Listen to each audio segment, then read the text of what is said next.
दाऊदच्या बायकोबरोबर माझं संभाषण झालं अशा स्वरूपाचा एक आक्षेप माझ्यावर त्या कालखंडामध्ये लावण्यात आला आणि त्याची चौकशी झाली.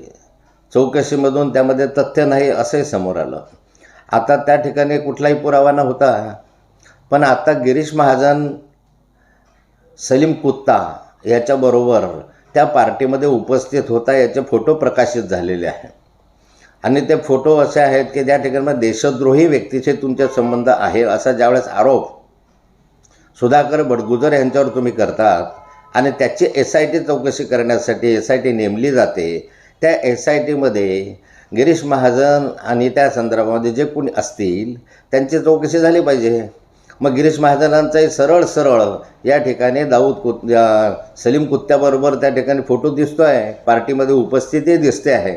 त्यामुळे देशद्रोहींशी गिरीश महाजनांची सरळ संबंध आहे का, या घटनेची पण चौकशी करण्याची आवश्यकता आहे. मला असं वाटतं की ज्यावेळेस माझ्यावर आरोप झाले, आक्षेप घेण्यात आले, त्यावेळेस पक्षाने माझा राजीनामा घेतला होता.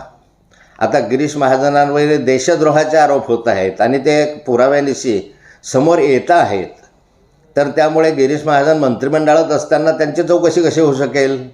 त्यांनी आधी राजीनामा दिला पाहिजे, राजीनामा घेतला गेला पाहिजे, यानंतर SITच्या समोर गेलं पाहिजे, तरच खरं चौकशी होऊ शकेल. नाहीतर भारतीय जनता पार्टीची भूमिका आपल्याला स्पष्टपणे माहिती आहे की वाशिंगमध्ये त्यांचा माणूस टाकला की तो स्वच्छ होऊन बाहेर येतो. तसं गिरीश महाजनही या वाशिंगमध्ये टाकून बाहेर येतील की काय अशी मला भीती आहे.